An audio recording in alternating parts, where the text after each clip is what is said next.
Considero que la pandemia más seria que actualmente estamos padeciendo es algo llamado crisis de desarrollo espiritual. Las redes sociales son una muestra, la punta del iceberg de lo que estoy diciendo. Una falta de temor de Dios alarmante. La misma persona que a lo mejor defiende una doctrina insulta y de su boca salen dos aguas sin ningún prejuicio. Nos damos cuenta de la ignorancia espiritual que prolifera en toda la iglesia de Cristo. Estoy hablando de la iglesia en general. Hay muchos que tienen cierta edad cronológica como creyentes, o sea, como convertidos, pero es notorio que su vida emocional, su vida psicológica, su vida espiritual no se desarrolló al mismo nivel. Tienen 30 años de congregarse, pero mucha gente no tiene desarrollada su parte almática como si hubiesen pasado 30 años. La primera clara evidencia de ese analfabetismo espiritual es que siempre están esperando que el Señor los ayude, que el Señor los bendiga, que el Señor los sane, que el Señor los prospere, que el Señor les arregle el matrimonio, que el Señor les ayude a criar los hijos. Y el pedir es una evidencia de inmadurez, el pedir todo el tiempo. El dar es una evidencia de madurez. El maduro da de sus recursos, el maduro da de su vida, da de su energía, da de su tiempo. El inmaduro siempre necesita que se le esté dando, como un bebé, como un niño. El niño siempre, dame, ¿qué me toca? ¿Qué me vas a regalar? ¿Qué me vas a comprar? Esto llevado al ámbito espiritual es grave.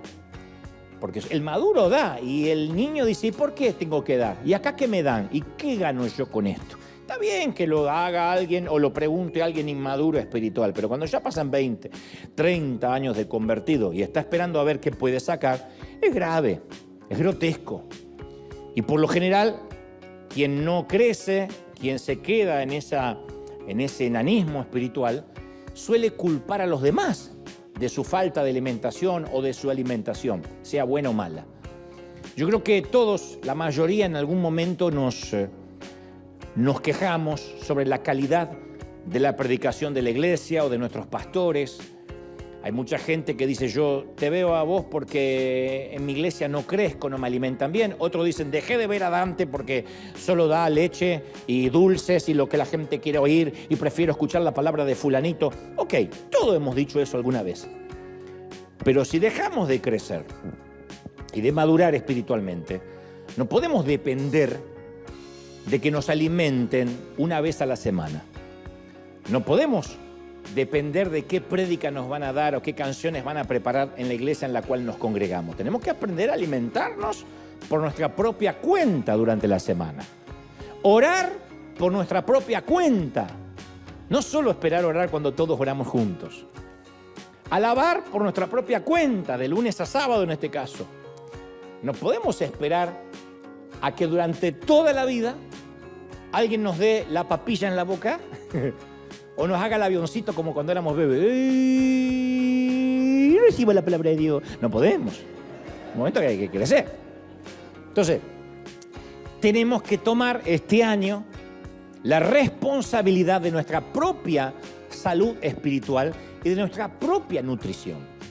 Yo sé que hay gente que dice, bueno, esto no es para mí, porque yo sí durante la semana oro, busco a Dios, leo la Biblia, fenómeno. Entonces esta parte la puede dejar pasar, es para el otro. Lo cierto es que uno tiene que tomar responsabilidad de su propia nutrición espiritual. En el Salmo 32, 8, el Señor nos dice, yo te instruiré, yo el Señor te voy a instruir. Te mostraré el camino que debes seguir. Yo te daré consejos y velaré por ti. El Señor en primera persona. Y luego agrega, no seas como el mulo o como el caballo que no tienen discernimiento y cuyo brío hay que domar con brida y con freno para acercarlos a mí. O sea, o crecemos por nosotros mismos o somos mulas y caballos. Ahora es cuando cualquiera diría, dile al que está a tu lado, eres una mula, no seas caballo. Pero queda feo y no te lo voy a decir. Pero imagina que te lo estoy pidiendo. O somos mulos y caballos que con freno y brida tenemos que acercarnos a Dios, o decimos, no, yo me tengo que acercar a Dios por mérito propio. Y eso es algo que Dios nos lo tuvo que enseñar con el rigor de la pandemia mundialmente.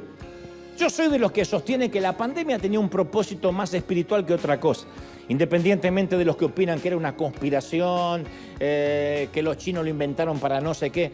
Yo estoy convencido que Dios lo permitió, entre otras cosas, para que nos demos cuenta que con Dios no hay testaferros, no hay representantes, no hay apoderados, y todo se resume a una sola frase: Dios no tiene nietos. Dios no tiene nietos, Dios tiene hijos. ¿Estamos de acuerdo? Dios tiene hijos. El nieto viene a que el papá le dé lo que el abuelo le dio. El nieto se sienta, hay gente con espíritu de nieto. Vengo a la iglesia para que el pastor me diga qué Dios quiere de mí. ¿Y por qué no hablas con Dios? Y no, porque no quiero hablar con el abuelo, mejor que hablo con el padre. Entonces son nietos. No quieren el compromiso de acercarse a Dios, como le dijeron a Moisés. Ve tú a la presencia de Dios y dinos qué quiere para nosotros. Prefirieron una espiritualidad vicaria, una espiritualidad prestada. Y yo creo que tenemos que tomar la decisión de decir, no, este año no quiero más espiritualidad prestada. Mañana yo me muero o me voy, Argentina sale campeón y me voy con la selección a festejar, de vuelta, no sé. Y aquel que dice, no, pero yo voy a recibir todos los domingos, ¿y qué va a pasar con tu vida? O en la iglesia donde te congregas. Uno tiene que decir, yo me tengo que nutrir por mí solo. Tengo que tener una dieta de lectura, tengo que aprender a leer las Escrituras por mí solo, tengo que buscar a Dios en mi habitación. Hablaremos de esto en un momento, pero uno tiene que tomar la decisión adrede, arbitraria, intencional, de no depender que nos den la papilla en la boca. Por un tiempo está bien, pero como hablamos hace unas par de semanas, cuando uno está tomando la leche, cuando uno es un bebé, está bien, después uno tiene que crecer al punto de nutrirse por sí mismo. El maduro siempre sigue la verdad. El inmaduro vive confundido, es llevado por las modas de las teologías novedosas. Esto es para que alguien diga ahí, ¿cómo sé yo que a esta altura del año soy maduro o inmaduro? Bueno, esto es un test sorpresa. El maduro tiene una vida con propósito, no sabe cómo va a llegar hasta ahí, pero tiene un objetivo. Y si yo tengo un propósito, yo visualizo algo. El inmaduro padece de una permanente falta de dirección, no sabe para dónde va. A veces va a favor del diablo, a veces está en contra, a veces se lo choca, a veces va de compadre, no tiene la menor idea. El maduro está dispuesto a aceptar sus errores, a reconocerlos, a superarlos en la gracia del Señor. Cada año se va autodescubriendo más, diciendo, caramba, tengo que cambiar esto, tengo que cambiar este temperamento, tengo que mejorar en esto otro. El inmaduro siempre está girando en derredor de un círculo vicioso de pecaminosidad, de hábitos que no logra abandonar. Siempre está culpando a los demás. Hasta el perro me dijo amén. Pero es un estornudo, ¿no? Es un estornudo perruno. Yo dije 2 veces, trajeron un perro. No sabía que estornudo. Y la esposa me dice, lo que tengo que aguantar, mire.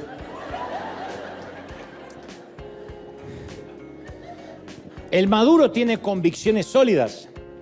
El inmaduro es cambiante, va constantemente cambiando según el estado de sus emociones, porque no tiene fundamentos. Entonces, como hoy se está congregando, dentro de 2 semanas ya no viene más. No, porque me enfrié, porque no tiene fundamentos. Usted viene cualquier vientito y ya no sabe si es cristiano. El maduro es una persona de creciente espiritualidad. No santidad, porque la santidad la tenemos por gracia de una vez y para siempre, pero de creciente espiritualidad, que busca a Dios, que estudia las Escrituras, que se puede decir tiene una espiritualidad adulta. El inmaduro vive una vida de carnalidad. Su dieta bíblica es leer un versiculito, a ver qué me sale, como mucho un salmito, si es que tiene tiempo. Siempre está atado a los mismos pecados, siempre está luchando con lo mismo a través de los años. Yo siempre digo, lo mejor que te puede pasar es que estés luchando con un pecado nuevo. Pastor, estoy pecando en algo que nunca pequé. Aleluya, es algo nuevo por lo menos. Pero claro, pero uno está en lo mismo y en lo mismo y en lo mismo, en un bucle. Siempre están luchando con el tema del diezmo, si lo tengo que dar, si no lo tengo que dar, que está en Malaquía y que no está en el Nuevo Testamento, y cuánto tengo que dar del neto, del bruto, soy el bruto que no diezma. O está luchando con la puntualidad. Hay gente que lucha con la puntualidad, con el carácter, con la falta de oración. Y está bien que en un momento luchemos con todo eso, pero cuando es crónico, cualquier enfermedad que es crónica, es preocupante. La segunda evidencia del analfabetismo espiritual o de esa eterna niñez es la manera en que los inmaduros son atraídos por los dones más que por el fruto del Espíritu. Si se invita, en cualquier parte del mundo, si se invita a la gente a un congreso profético, apostólico, con que digan noche de milagros, los templos se atiborran de bote a bote. Traemos al profeta fulano de tal, es como que traen al fulanito del oráculo a ver qué me dice, se desesperan. ¿Por qué? Porque el niño ama las manifestaciones en lugar del fruto, siempre. Todos los niños prefieren más un chocolate o un dulce lleno de azúcar que algo saludable que los va a alimentar. Todos los niños prefieren eso. ¿Está mal? No digo que está mal, pero no podemos vivir a dulce. Solo el adulto es quien desea cultivar este año el fruto del gozo, la paz, la paciencia, la bondad, la amabilidad, la fe, la mansedumbre, el dominio propio. Después el niño lo que quiere es profecía, que le digan una palabrita, que le oren, que se caiga, que tiemble, porque está buscando la manifestación, el regalito, lo de afuera. El adulto dice, no, yo necesito crecer, ¿qué me importa caerme en una iglesia si no importa si me caigo, sino qué hago cuando me levanto? ¿De qué me sirve hablar en lenguas si después se me cruza un chinito en el frego y lo quiero matar y hablo en otras lenguas? La tercera gran evidencia de la inmadurez es la incapacidad de transferir vida. Pasan los años y hay gente estéril que jamás ha guiado a nadie a Cristo. Y en lugar de ser productores, son eternos consumidores. ¿Qué me dan? ¿Qué saco? Nunca han guiado a nadie a Cristo, nunca. Si somos niños, nuestros órganos no pueden reproducir. Por más buena doctrina que tenga una congregación, si no crece, si no se multiplica, si la gente no está pariendo, es porque es un conglomerado de atrofiados espirituales. Esto es así. No hay forma más académica y ética de decirlo. Son atrofiados espirituales, tienen los miembros de fertilidad atrofiados. Y en lugar de ser una familia, se convierte en un orfanato. No pueden engendrar, no pueden criar hijos espirituales. Y eso no es culpa del pastor. El pastor no engendra ovejas. Las ovejas son las que engendran ovejas. Y la gente dice, bueno, pero yo invité a alguien. Sí, pero invitar a alguien no es parir. Invitar a alguien no es llevar a nadie a Cristo. Sí, yo lo traigo a la iglesia, sí, pero eso no es parir. Parir es decir, yo en mi trabajo, mi oficina, mi universidad, mi entorno, mis vecinos, estoy llevando a alguien a los pies de Cristo. Le hablé del Señor. El escritor de los Hebreos dijo, a estas alturas ustedes deberían ser ya maestros. Pero necesitan leche en lugar de alimento sólido. Ya deberían ser maestros, caramba. ¿Qué está diciendo? Ya deberían estar pastoreando, llevando gente a Cristo, no invitando gente a la iglesia. Y la cuarta, y a mi criterio más alarmante evidencia de la niñez espiritual perpetua, es la idolatría. Yo creo que la idolatría avanza a pasos agigantados sin que nos demos cuenta. Hay un incidente en la Biblia que a mí siempre me llamó la atención desde que era chiquito, desde la escuela dominical.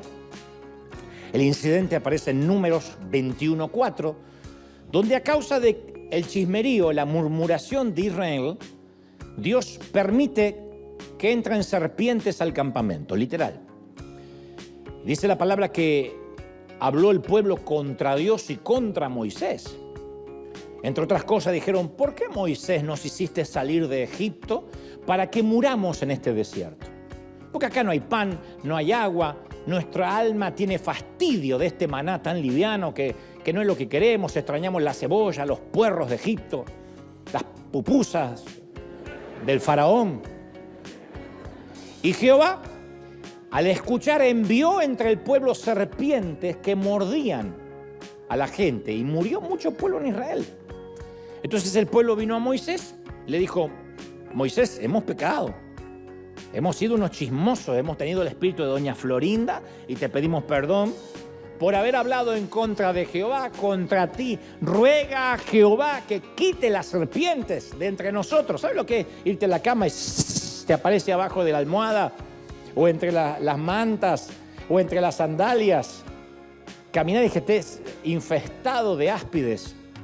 Entonces Moisés oró por el pueblo y Jehová le dijo a Moisés, ok, hazte una serpiente de bronce refulgente, ponla sobre una asta y cualquiera que haya sido mordido que mire hacia esa serpiente de bronce y va a vivir.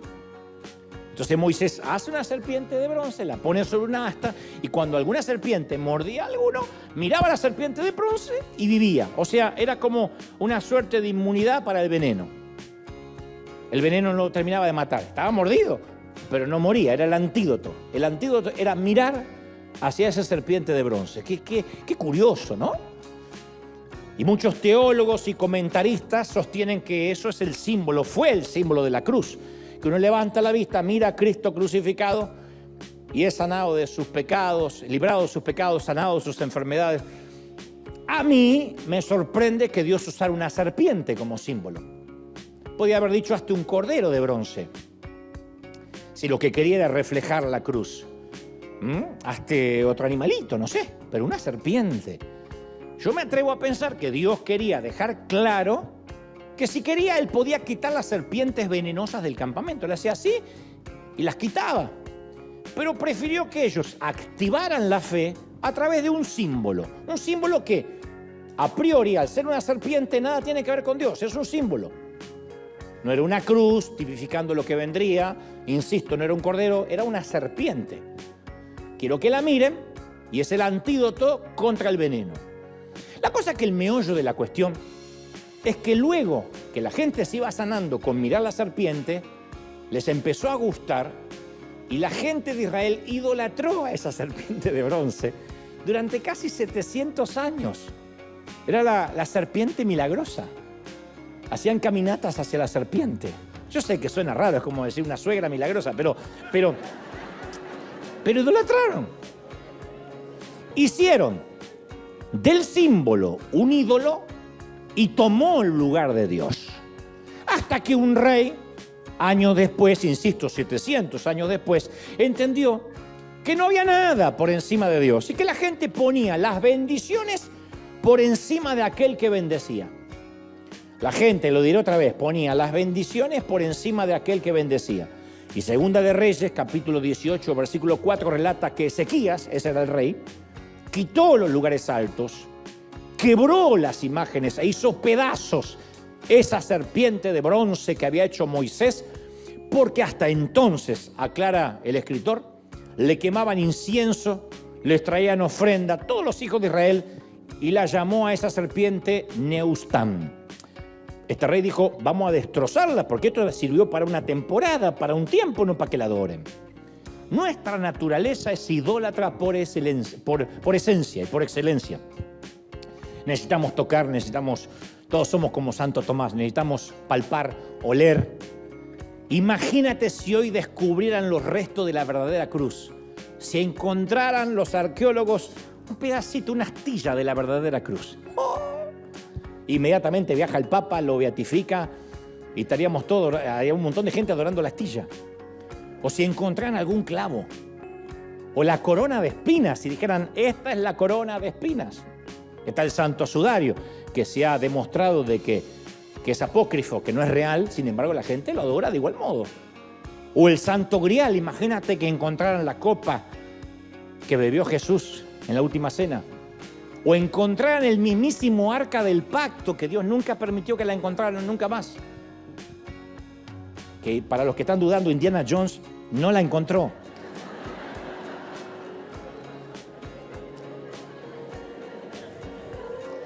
De hecho, se han construido grandes basílicas encima del Monte de los Olivos, sobre el huerto de Getsemaní, encima de las ruinas de la casa de Pedro, en el mismísimo Belén donde nació el Señor. Grandes basílicas o catedrales para adorar el sitio. Entonces, uno de los peligros más grandes de la idolatría es que aquello que adoramos le da forma a lo que somos. Ustedes dirán, ¿y qué tiene que ver esto con la inmadurez? Ahora llego. El Salmo 115 nos advierte con claridad acerca del peligro de la idolatría. Dice, los ídolos son de plata y de oro, obra de manos de hombres.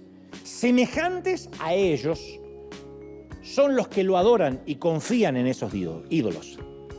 O sea, los que adoramos, aquello que adoramos, aquella cosa que adoramos o aquel ser que adoramos, determina en qué nos vamos convirtiendo. Si fijamos los ojos en algo que no es el verdadero Dios, nos convertimos en eso, en algo falso, en algo que no es real. La adoración equivocada nos corrompe. La adoración enfocada en lo equivocado nos corrompe. Y no se trata así, es que si somos adoradores o no. Todos somos adoradores de algo. El tema es a qué adoramos o a quién adoramos. Y yo siempre mantuve la idea, y los amigos, pastores amigos, que cada vez tengo menos, empecé como Roberto Carlos, yo tengo que tener 1 millón de amigos. Y ahora quedé más solo que Maduro en el Día del Amigo, pero estoy solo con estos mensajes.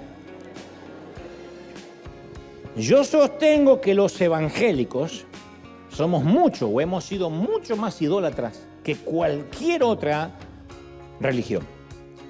Siempre estamos intentando elevar una acción o una experiencia al estatus de ídolo para agregársela a Jesús, siempre. Y nuestras iglesias, lo que me da autoridad es que tengo años en este peregrinar.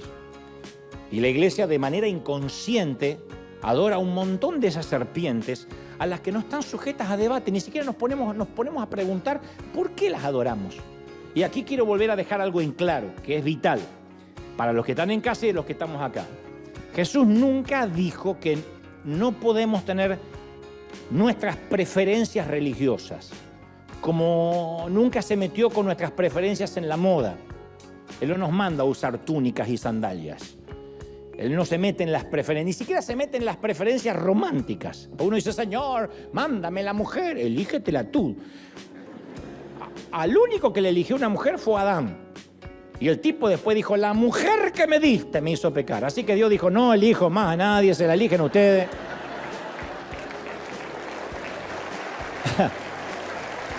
Porque después está, ay Señor, es el tipo que me diste, no es el tipo que te dio, es el tipo que elegiste. Entonces, Dios no se mete en nuestras preferencias.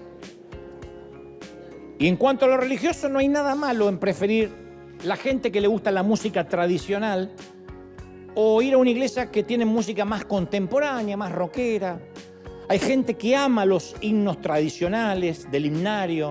Yo me crié con los himnos de Sión, de gloria, de triunfo. Yo me sé cerca de 300 himnos de memoria, de tanto que me machacaron y me los hicieron aprender. Otro dice, no, detesto los himnos, yo prefiero la música más contemporánea. No hay nada malo de preferir una congregación que parece una disco, con pantalla, con juego de luces, o decir, no, a mí me gusta un edificio con campanario y asientos de madera, eso de que hay que cambiar de nalga cada 2 minutos. De verdad, que tenemos el himnario en el asiento de enfrente y lo sacamos de ahí. Hay iglesias que son así. No hay nada malo que la gente diga, yo elijo los predicadores modernos, hasta para vestirse. Hay predicadores muchos con jean, chupines, aretes, tatuajes, zapatillas. Otro dice, no, a mí me gustan los clásicos. O al revés.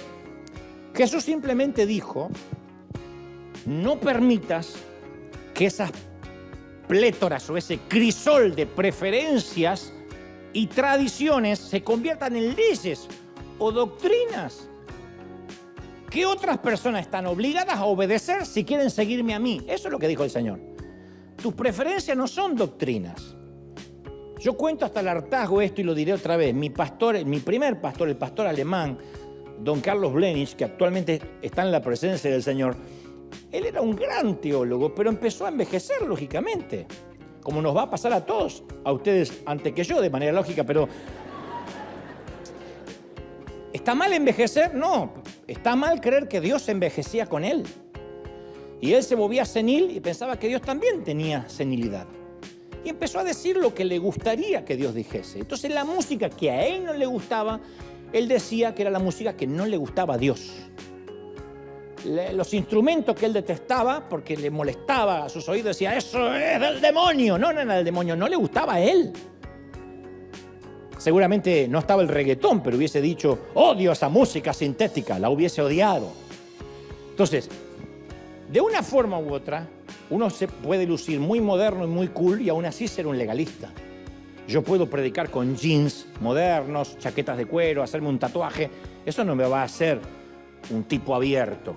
Yo puedo verme más moderno, pero si discrimino y segrego a los que usan corbata o a los que se visten formalmente, sigo siendo un legalista, nada más que con chaqueta Zara o John Barbatos, pero sigo siendo un legalista. Entonces, cuando tomamos una preferencia y lo convertimos en algo fundamental o en una doctrina, eso es adorar a una serpiente. Algo que es para un momento, o en todo caso una preferencia, o sirvió para una temporada. De hecho, hay algunas de esas serpientes a las que adoramos que están tan arraigadas y las hemos alimentado tanto que ya son anacondas. Y una de las santas anacondas de la inmadurez, la santa anaconda de la inmadurez, o una de ellas es el método, las tradiciones, la vieja manera de hacer las cosas, a las que erróneamente a veces las llamamos la senda antigua. No, es la antigua manera de hacer las cosas. Cuando fuimos a África, por lo menos cuando me tocó ir la primera vez a Uganda, nos sorprendimos con los grandes que son las frutas, los plátanos, todo era grande. Dije, menos mal que los supositorios los traje de Buenos Aires.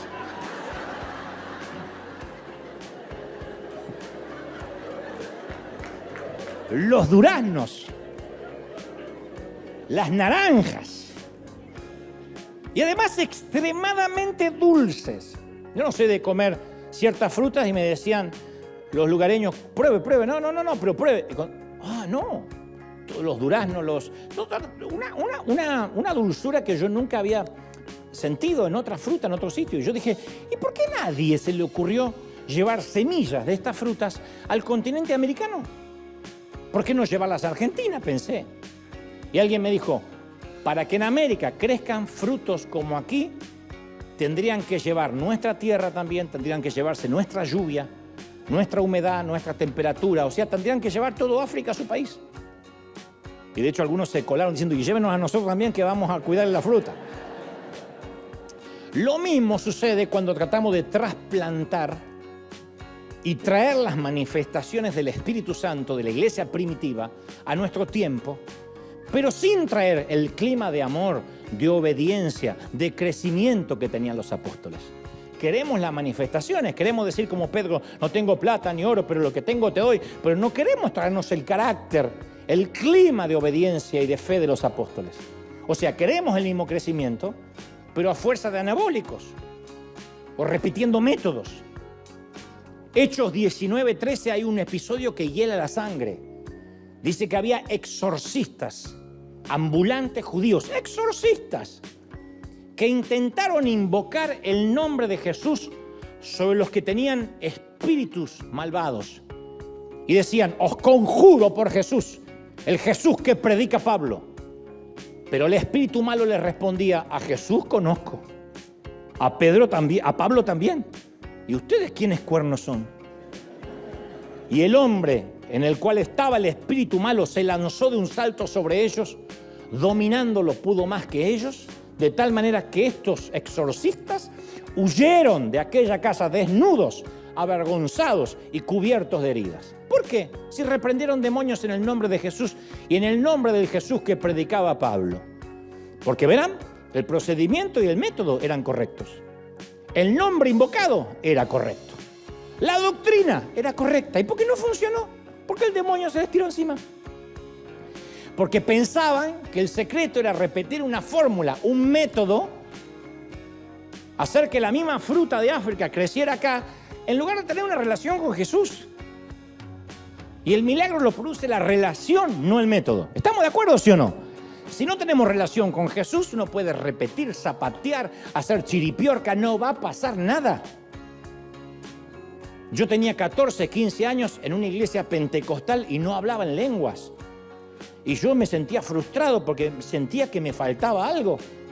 Y entonces un día fui a las hermanas diaconisas de la iglesia y le dije, necesito hablar en lenguas. Y la hermana me dijo, no te preocupes, sentate ahí que te lo damos. ¡Oh! Tenían la franquicia las señoras estas y yo no sabía. Y digo, ¿cómo no se me ocurrió pedirlo antes? Y le digo, ¿y cómo funciona esto? Me dice, mira, nosotros te vamos a orar en el oído y vos tenés que decir alabanza. Eso, sí, pero alabanza, rapidito, hasta que se te vaya trabando la lengua. Alabanza. Vamos, largue, alabanza, ahí va queriendo. ¡Meta! ¿Quedabas sordo o hablaba en lengua? Porque te gritaban acá. Yo pensé que era eso, un método. Digan que después el Señor en su misericordia me bautizó con el Espíritu de verdad. Pero yo andaba con mi lengua. Y venían predicadores con lenguas más sofisticadas y yo las iba copiando porque decían, usa la manga larga, Rambo agarra la bazuca. Y yo las copiaba y me las aprendía, usa la manga larga. Ustedes dirán, qué falta de respeto. No, yo quería con un método intentar lo que tenía que lograr con relación. Entonces el milagro no lo produce la serpiente, lo produce nuestra fe en Dios. Adorar a la serpiente es una bobería, es una falacia. El milagro no estaba en la serpiente, era levantar la vista creyendo que esa era la orden que había dado Dios. ¿Hace sentido, sí o no? Pero el caso es que hay muchas serpientes de bronce a las que nunca examinamos de manera objetiva. Y esas santas anacondas pueden tomar muchas formas, pero son muy fáciles de ubicar. Responden a una pregunta. La pregunta es, ¿por qué estamos haciendo esto? Y si la respuesta es del tipo, y bueno, porque siempre lo hicimos así, entonces es una anaconda. Si la respuesta es, bueno, porque así siempre se hizo acá, sí, pero ¿por qué? Y porque se hace así, pero ¿por qué? ¿Es efectivo? ¿Fluye de una relación con Dios o lo hacemos porque estamos acostumbrados? Es muy probable que eso sea una serpiente a la cual adoramos sin sentido. Y le añadimos después al Evangelio algo que es cultural. Y no está mal porque cada país tiene su cultura. Pero lo predicamos y lo reverenciamos como si fueran términos bíblicos. El Señor no nos va a juzgar en el cielo por la cultura.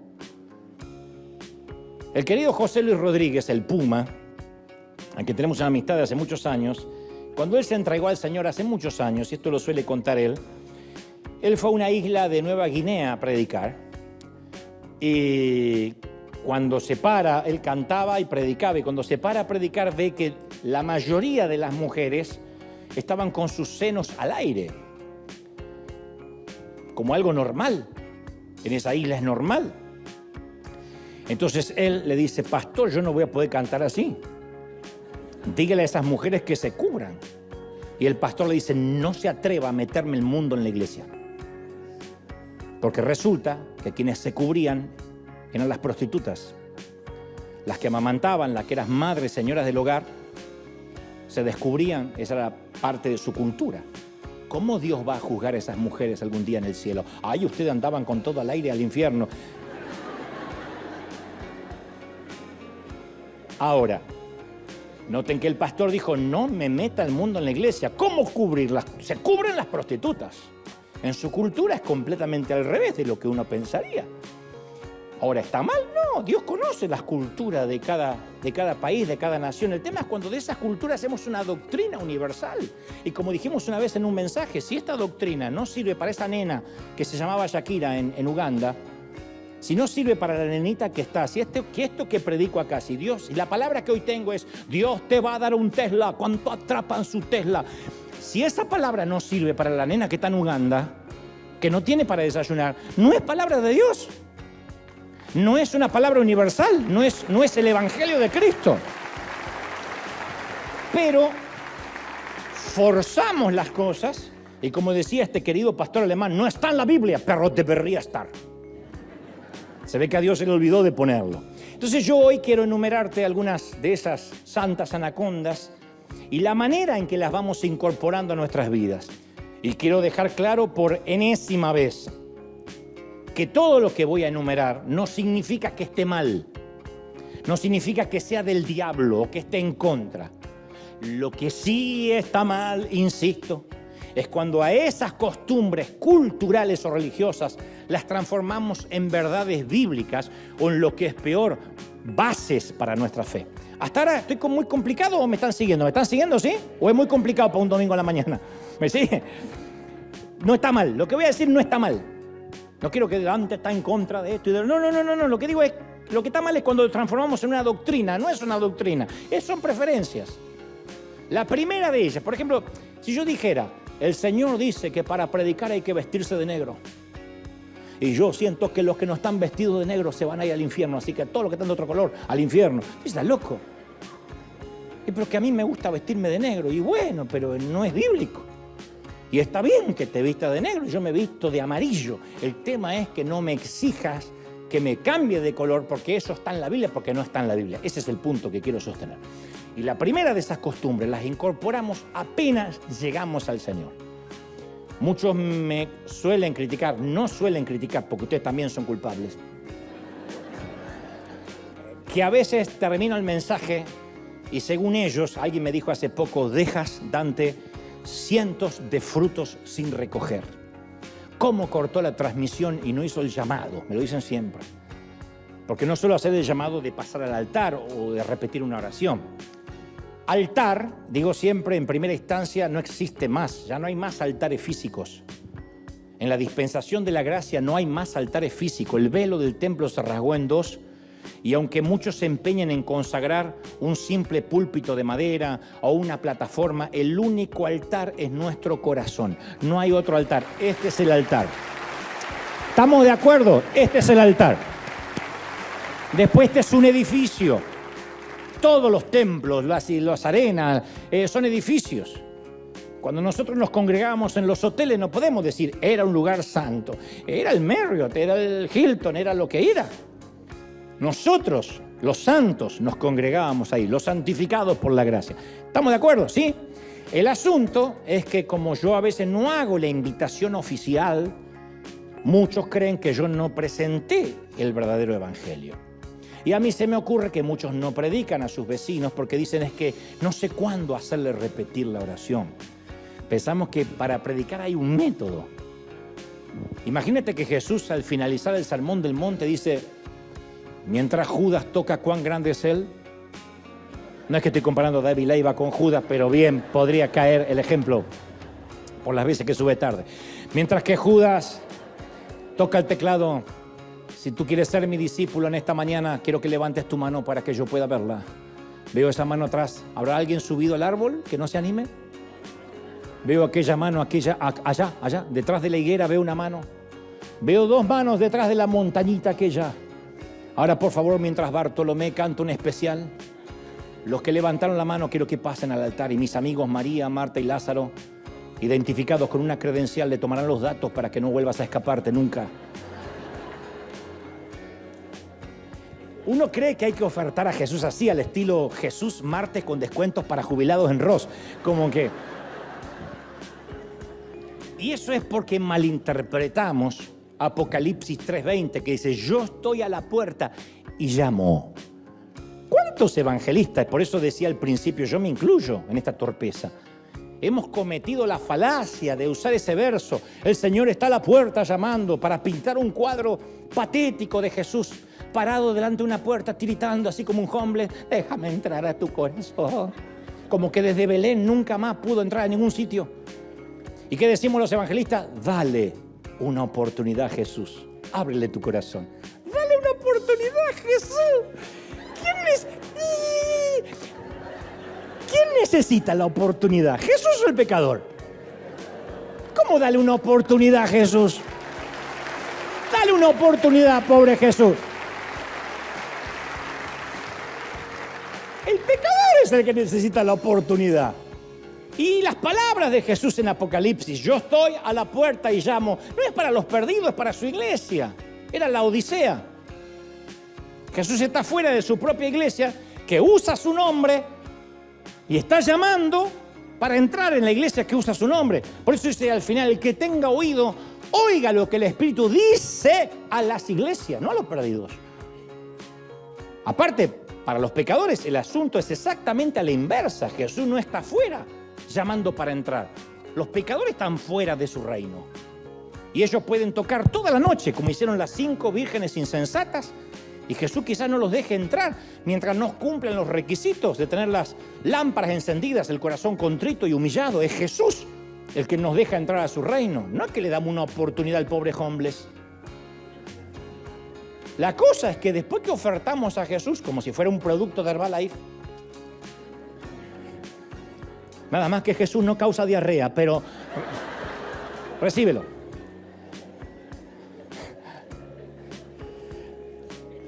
Los directores y los editores sufren con mis mensajes porque dicen, ¿cómo vamos a poner esto al aire? Nos van a sacar de todos lados. Cuando después pasa adelante, fíjate las cosas que los evangélicos adoramos, que no están en la Biblia. Una vez que la gente pasa adelante, le tomamos los datos, es proclamado un nuevo convertido. A mí me han dicho, ¿a cuánta gente llevaste a Cristo? Y como a 3, 4 chicos cuando yo era adolescente. ¿Y les tomaste los datos? ¿No? El social. Ahora, no importa si pasó apenas convencido, amenazado. Si pasó, se lo contabiliza como alma nueva porque pasó al frente. Yo me acuerdo estar predicando en iglesia donde decía, ¿habrá alguien? Y era un fracaso que no te pase a alguien. Llévate a alguien que le pagás para que pase, para que se entregue. ¿Habrá alguien? Vamos a dar una oportunidad más. Yo veo una mano por allí, ¿eh? ¿Habrá alguien? Y empezamos a agrandar la oferta. ¿Alguien que se quiere reconciliar? ¿Al que le duele la panza? ¿Alguien que quiera pasar? Porque necesitamos decir, acá está el fruto. Y capaz que aquel que el Espíritu Santo redargulló en el asiento no pasó, creemos que se fue sin Cristo. No, se fue sin dejar los datos, que es diferente.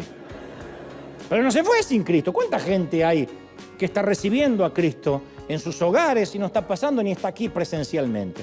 Y una vez que pasó adelante, nuestra segunda santa anaconda es que repitan la oración de entrega.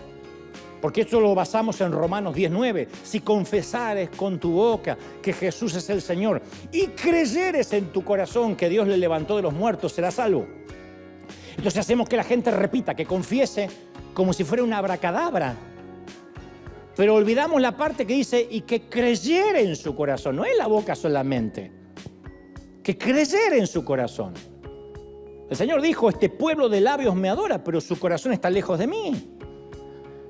Durante toda esta gira que yo hago, que se llama Presidente, al final de la conferencia yo le digo, no esperes a que yo te haga repetir una oración, porque te estaría insultando la inteligencia. Háblale como un padre.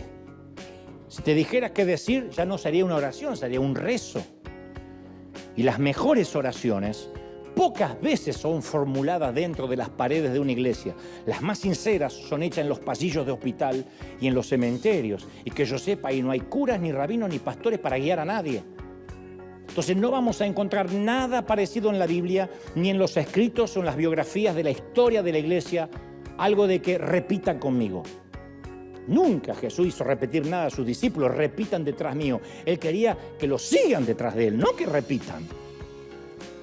Jesús prefiere ver a un solo convertido en vez de un océano de gente que repite como loro. Te acepto. Yo he tenido gente que la veo, te recibo en mi corazón.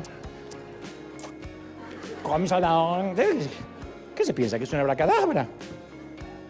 Y cuando uno trata de imaginarse a Jesús usando esos métodos, nos parece ridículo. Decía, no, Jesús no haría eso. Y si no lo haría, ¿por qué lo hacemos? Entonces, después de todo eso, llega otra serpiente de bronce a la que idolatramos, que es el programa de seguimiento a los nuevos convertidos. La gente está harta de que la sigan. Lo sigue la migra, lo sigue la suegra, lo sigue... Y ahora te sigue la iglesia. De verdad. Hay gente que ha venido aquí escapando de una iglesia. ¿Y por qué viene? Porque me siguen. Vamos a Jesús otra vez. Jesús no tenía un equipo de discípulos que llamaban durante la semana para consolidar a alguien. No había. Al contrario, ¿qué se le decía a la gente? Que lo sigan a él, a Jesús. Nunca fue de puerta en puerta buscando al tipo que sanó la semana pasada para compartir otra parábola con él. Santiago, ¿le tomaste la dirección al joven rico y los datos? Andrés, ¿me lo visitás la semana que viene? Nos conviene tener un rico en el ministerio. parece que el tipo se ofendió, vamos a llamarlo durante la semana, le explicás mejor lo que quise decir. No es nada personal. Es como que Jesús tenía la actitud de, si quieren vida, van a tener que venir y seguirme a mí. Es más, subía los requisitos de admisión. Deja que los muertos entierren a sus muertos. Abandona todo lo que tienes y sígueme. En River no seguimos a nadie porque entendimos, bueno, tenemos un seminario virtual para quienes lo desean, un equipo de pastores, pero no le mandamos el FBI ni la migra espiritual a nadie. Y esto lo hacemos porque no subestimamos lo que el Espíritu Santo hace. No queremos hacer el trabajo del Espíritu Santo, a menos que estén solo convencidos. Pero si realmente tuvieron mínimo 30 segundos de cielos abiertos, como tuvo Saulo, eso lo convirtió en el San Pablo que conocemos. Si nunca tuvo un cielo abierto, entonces sí, va a necesitar que lo convenzan durante toda la semana. Pero si realmente tuvo un encuentro con Cristo, nadie necesita que lo llame el líder. Sí, está el mimoso, ay, tomó la lechita, hacemos el avioncito con la palabra del salmito. Ese sí está. Pero a poco no crece, no quiere que lo sigan. No quiere que lo llamen la semana. ¿Qué pasó? Que no te vi en la reunión. ¿Por qué llegaste el domingo tarde? ¿Cómo anda tu matrimonio? No le veo cara de feliz a tu mujer, ¿eh? ¿Estás cumpliendo con su deber, hermano? ¿Qué cuerno te importa? Y luego tenemos nuestra santa anaconda por excelencia. Nosotros en el siglo XXI tenemos el beneficio de la Santa Biblia. Se ha vuelto el centro de nuestra fe. Sin embargo, los cristianos de la primera iglesia no tenían esta colección de escrituras inspiradas por Dios que tenemos nosotros. La Biblia tal como la conocemos no estaba escrita, mucho menos compilada con un conjunto de libros y mucho menos decodificada en capítulos y versículos. No es que uno piensa que Pablo hablaba en capítulos, versículo 4 y hablaba. No, eso fue la manera de ubicar cada enseñanza o de clasificarlas. La historia nos dice que la mayoría de los libros del Nuevo Testamento se escribieron décadas después de que Jesús muriera y ascendiera al cielo. Las cartas de Pablo no circulaban por todas partes, no había internet, no había viralidad. De hecho, la iglesia se conformó y aprobó el canon de la Biblia completa 400 años después de Cristo. ¡400 años! ¿Qué hacían los primeros cristianos antes de que tuvieran estos mensajes escritos? ¿Qué hacían cuando no tenían los libros de la Biblia? ¿Tenían la vida de Jesús? Juan escribiría más adelante, y hemos contemplado su gloria, la gloria que le corresponde al Hijo unigénito del Padre, lleno de gracia y de verdad, Juan 1:14. Yo lo dije hace unas semanas y alguien dijo, ¿estás diciendo que la Biblia no sirve? No, estoy diciendo que mucho antes de que estuviera el Nuevo Testamento, los discípulos sabían que el Evangelio era la vida en Cristo. Y cuando Jesús dijo antes de su regreso al cielo, vayan por todo el mundo y anuncien las buenas nuevas a toda criatura. No estaba diciendo prediquen sermones de la Biblia que se va a escribir. Organicen estudios acerca del Nuevo Testamento. Porque no había nada escrito. Nuestra cultura necesita comprender que el fundamento de nuestra fe no es una Biblia infalible. Porque si adoramos a la Biblia, aunque es buena, es bibliolatría. Y como dije unas semanas atrás, enseñar como Jesús enseñaba es compartir vida, no conceptos y doctrinas de un libro. La primera Biblia que la gente va a leer es tu vida. Cómo eres como vecino, como compañero de trabajo, cómo eres, cómo pagas tus impuestos. Esa es tu Biblia, esa es la Biblia que va a leer. Pablo dijo en 2 Corintios 3:2, ustedes mismos son una carta escrita en el corazón, conocida por todos. Así que el chinito ya te leyó. Nosotros somos las cartas de Dios. ¿Alguien dice amén, sí o no? No dijo, ustedes son los que conocen las cartas de memoria. Ustedes son las cartas. Y como te dije, seguimos incorporando cosas a las que reverenciamos la manera en que debe hacerse. Y entre esas santas anaconda es la manera en que oramos. Este año yo quiero hablar en lo posible bastante acerca de la oración porque creo que es el oxígeno que necesitamos. Pero la palabra oración pasó a ser una palabra aburrida. Porque si anunciamos que vamos a predicar acerca de la oración, en lugar de atraer gente, parece que la ahuyentamos. Y eso también tiene que ver con la tradición. Nos enseñaron que orar es no parar de hablar. Y hay gente que dice, yo oro, pero a los 10 minutos no sé qué más decir. Se me acabaron los temas. Y eso que fui con una lista, porque cree que es ir al Bonds, al supermercado. Va a Alberson y después va con la lista a Dios. Pero pocas veces nos dijeron que en la oración, lo que menos importa es lo que nosotros tenemos para decir. Mateo 6:8 dice, el Padre sabe de qué cosas tenéis necesidad antes que se la pida. Entonces, el secreto de la oración, esto es otra de las santas anacondas, así como hacemos repetir y todo lo que te dije. El secreto de la oración es que no es tan importante lo que yo le puedo decir a Dios, sino lo que Dios me va a decir a mí. Él no necesita mi información, ya la tiene. Señor, tú conoces la madre de mi esposa, ya la conoce.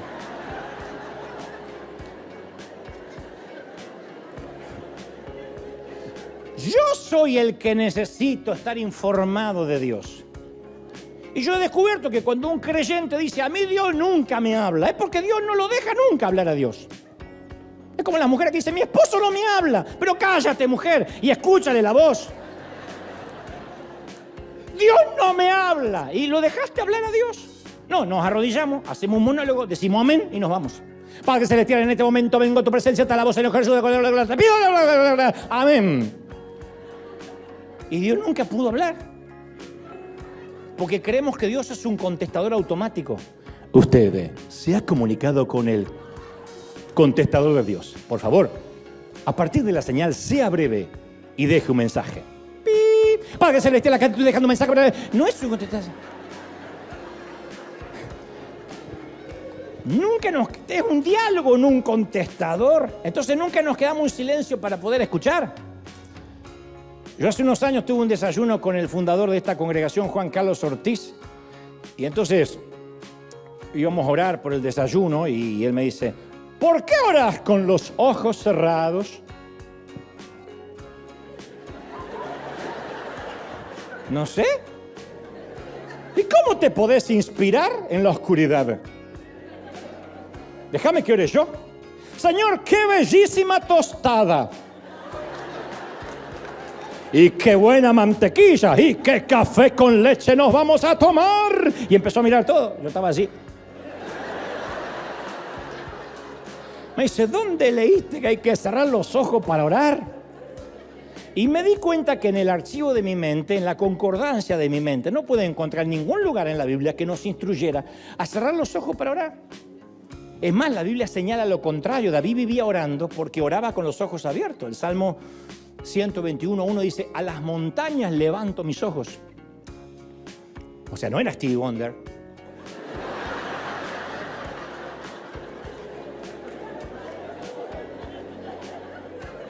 El Salmo 8:3 dice, cuando contemplo los cielos, obra de tus dedos, la luna y las estrellas que allí fijaste, cuando contemplo. La última oración de Jesús en Juan 17:1, él eleva una oración levantando los ojos al cielo, dice. Pero nos enseñaron que para orar hay que cerrar los ojos. Por eso algunos entran en trance, gritan, hacen cosas raras. Se olvidan que están rodeados de gente. ¿Qué pasó?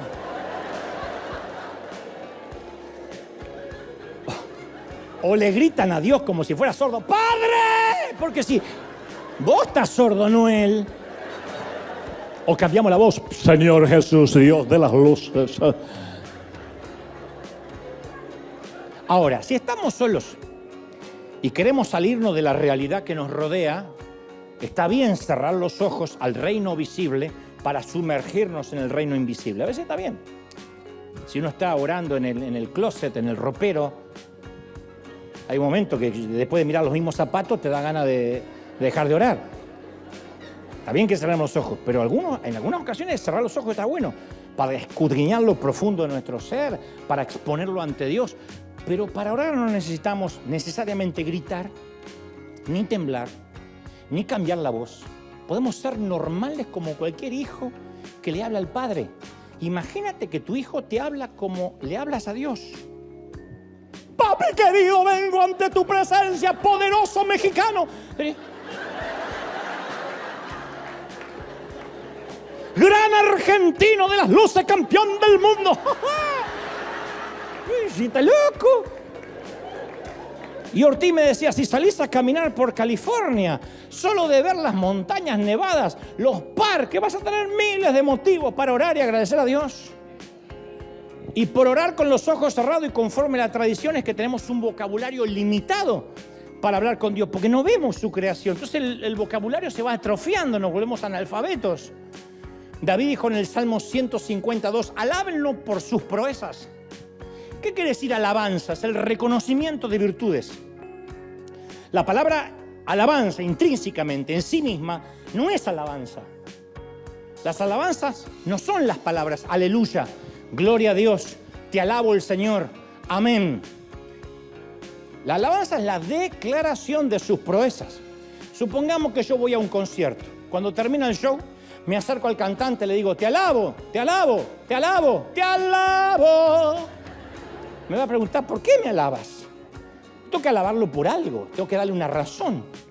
No, lo alabo porque su voz me pareció extraordinaria, me pareció una increíble interpretación.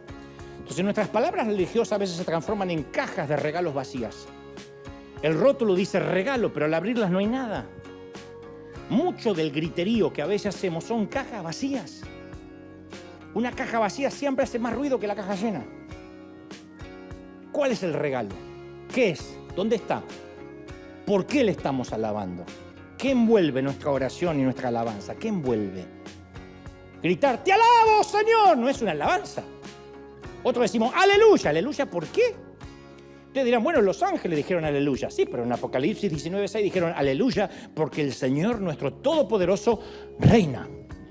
O sea, le leyeron la tarjetita, pero le dieron también el regalo. La alabanza, la adoración, la oración subraya virtudes, proclama hechos, admira las proezas, las grandezas, definiéndolas a solas o en público.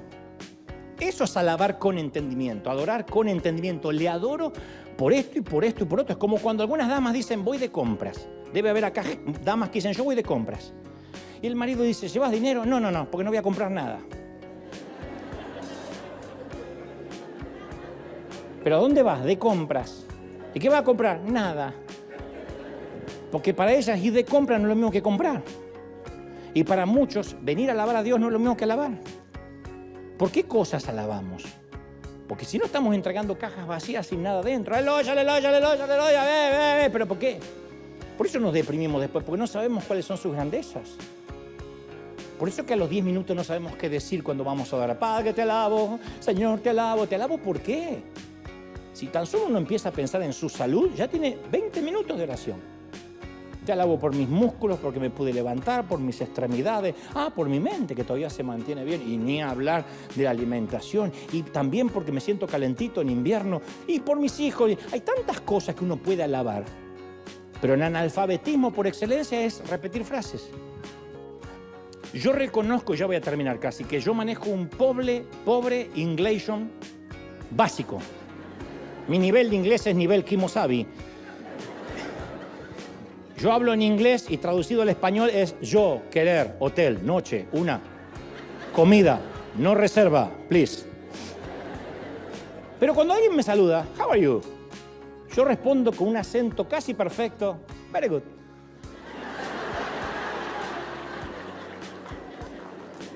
Y si el gringo me dice, really? Yo muy seguro digo, sure, perfect. Hasta ahí llega mi conversación más profunda. Luego puede decirme, ¿usted es un terrorista? Sure.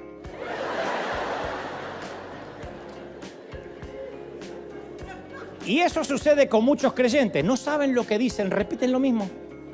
No manejan el idioma de la oración o la alabanza, solo dicen palabras que aprendieron en la escuela religiosa. Aleluya, gloria a Dios.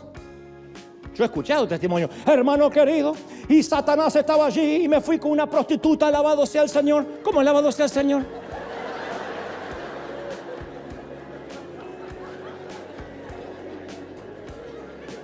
Y estaba drogándome, bendito sea el Cordero. No, ¿cómo bendito sea el Cordero? Te estaba drogando, desgraciado. Por eso no pueden mantener un diálogo profundo con Dios. Y por razones de tiempo no puedo enumerar más serpientes de bronce. Yo no quiero perder mi tiempo con gente que no está perdida. No quiero dedicar el resto de mis días a la gente encontrada. Porque encima la gente encontrada uno nunca la conforma. Entonces hace años que yo he decidido predicarle a los perdidos, no a los evangélicos. Quiero ir por los perdidos. Y ese es el alma de River, esa es la motivación de River. Dejar las 99 e ir por la que está perdida. Y querido consiervo,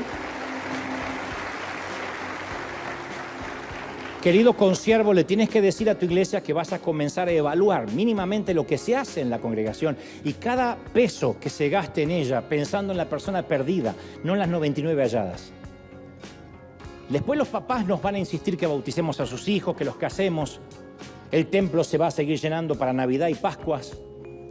Y cuando no se nos ocurra nada para hacer, vamos a inventar el cumpleaños del pastor, el día del pastor, el domingo de misiones, el aniversario, invitar a un profeta, a un salmista para que haga un concierto. Pero no fue para eso que nos metimos en esto.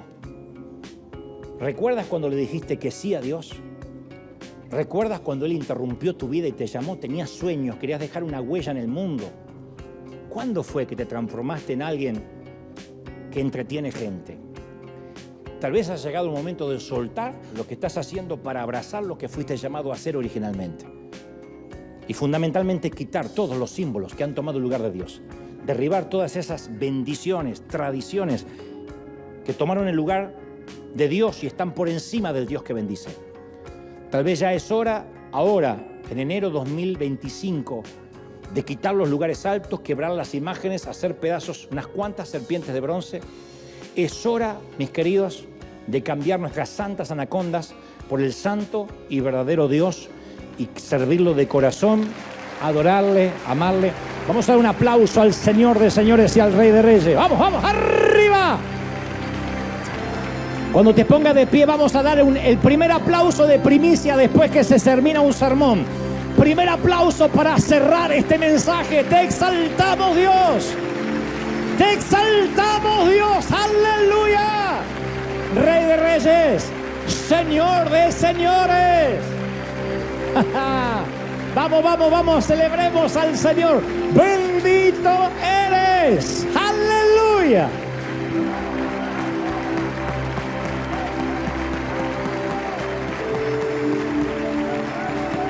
Arriba, arriba, arriba, arriba, arriba, arriba. Se ha liberado algo en la atmósfera. Puedo sentir el ruido de cadenas de cautividad que están cayendo. ¿Lo pueden sentir, sí o no?